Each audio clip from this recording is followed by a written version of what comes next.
আমি কিন্তু ফুল ডায়েটে আছি, মানে অনেকদিন বিদেশে ছিলাম তো, এই সেই মানে দীর্ঘদিন বিদেশে থাকার হ্যাবিটটা আমার মধ্যে থেকে গেছে।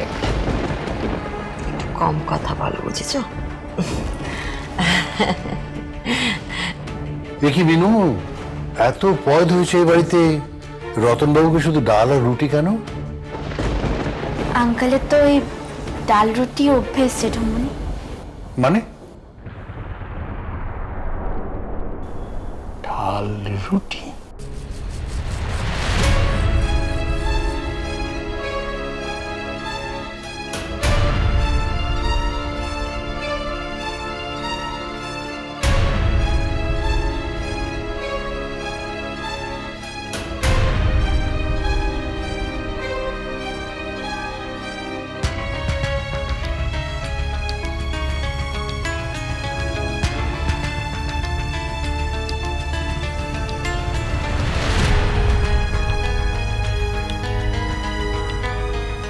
সত্যি তো, আঙ্কেলকে শুধু ডাল রুটি দিয়েছো কেন?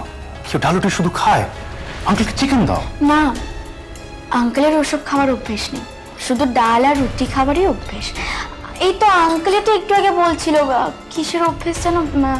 আঙ্কেল, এটা কি অভ্যেস? সাইবি অভ্যেস, মিলিটারি অভ্যেস, নাকি পুলিশি অভ্যেস?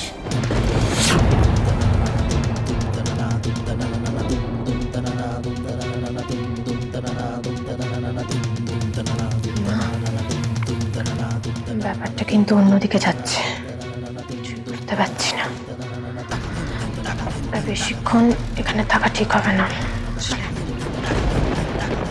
কি হলো আঙ্কেল? হ্যাঁ বলুন, এটা কি নিয়ম? হ্যাঁ,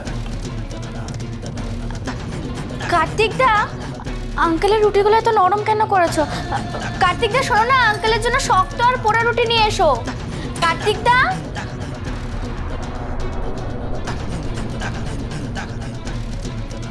রতনদা, কটা রুটি দেবো?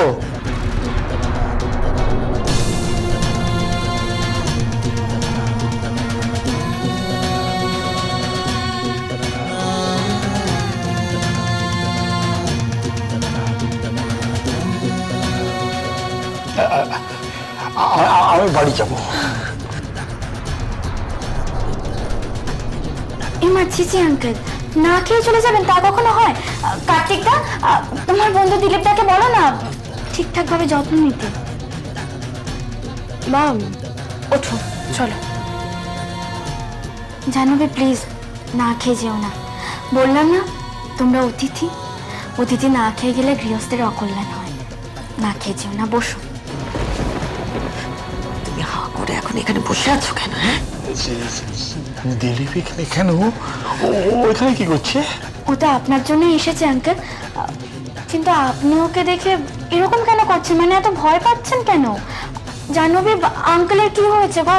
এত ভয় পেয়ে যাচ্ছে, আমি ঠিক বুঝতে পারছি না। বাবা, চলো ওঠো, ওঠো ওঠো, তাড়াতাড়ি ওঠো। আর এক মুহূর্ত এখানে থাকবো না। এত অপমান আর সহ্য করা যাবে না।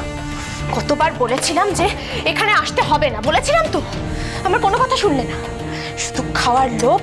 এত লোভ তোমার, এবার হয়েছে? শান্তি হয়েছে? চলো মা, চলো আমরা বাড়ি যাই, চলো। এর শেষ আমি দেখে ছাড়বো, মনে রেখো।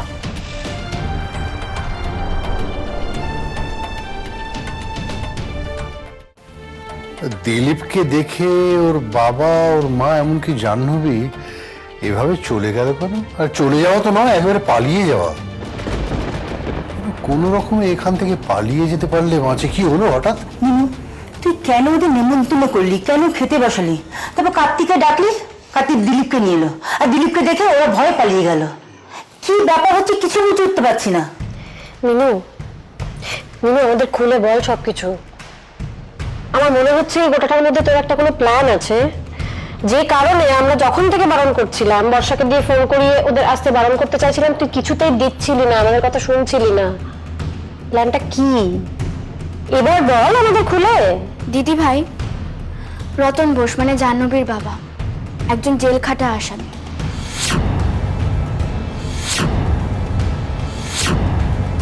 উনি দীর্ঘদিন ধরে একটা ফ্রড কেসে জেলে ছিলেন, আর আমরা কেউ জানতামই না। সোম ব্যাপারটা জানি? না বর্ষা দিদি, আমার তো তাই মনে হয়। ও যদি জানতো তাহলে ও রতন বোসের নামে এত টাকার চেক ইস্যু করতো না। দিলীপদার জাহ্নবীদের বাড়ির উল্টো দিকে চায়ের দোকান আছে। দিলীপদা অনেক দিন ধরেই রতন বোসকে চেনে। আমি তো জাহ্নবীদের বাড়ির এরিয়ার কথাটা শুনেই বলেছিলাম আরো খবর এনে দেবো। দিলীপের চায়ের দোকানটা ওখানেই। দিলীপ আমার অনেক দিনের বন্ধু। রতনবাবু এমন ভদ্রলোক সেজে পাড়ায় বসে আছেন, আসলে উনি কত লোকের সঙ্গে জাল জোট চুরি করেছেন তার কোনো ইয়ত্তা নেই।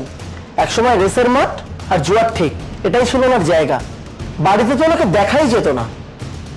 আগে আগে নিজে জাল জোট চুরি করতেন, এখন মেয়েকেও সঙ্গে নিয়েছেন, আর মেয়েও বাপের মতো তৈরি হচ্ছে একেবারে।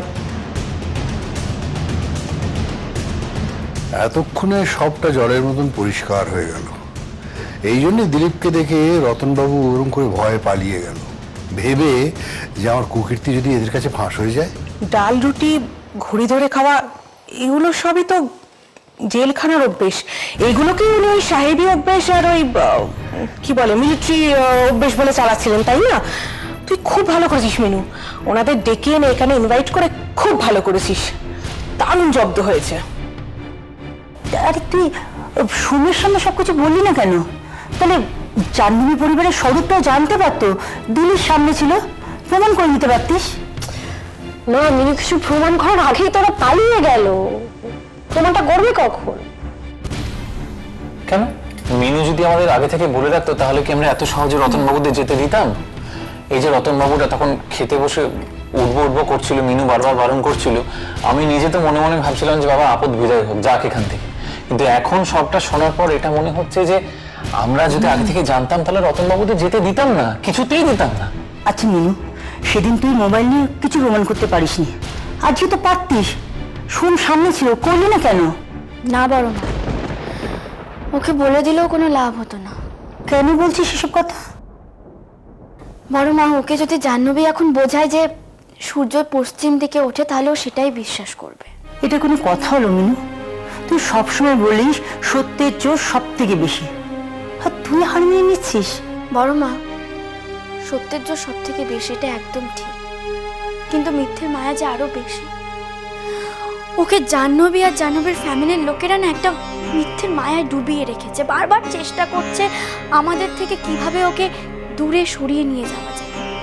তুমি দেখলে না আজ জাহ্নবী আমাদের সকলের সামনে কিভাবে বলল যে এ বাড়িতে ওর নাকি স্বাধীনতা নেই, ওর কোনো স্বপ্ন আশা আমরা পূরণ করতে দিই না।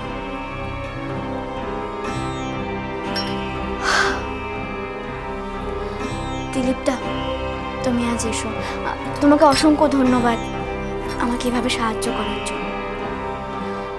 আজ এই আঘাতটা ওদের দরকার ছিল। ওরা বুঝতে পারলো যে এবাড়ির লোকেরা দুর্বল নয়, মূর্খ নয়, এবাড়ির লোকেদের ঠকানো অতটা সহজ নয়।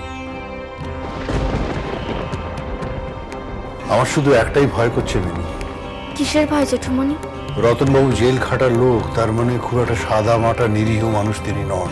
আজকের ঘটনা ওকে একটা ধাক্কা দেবেই, আর সেই ধাক্কার বদলাটা তিনি নেবেনই, ছেড়ে দেবেন না। বাজলো তো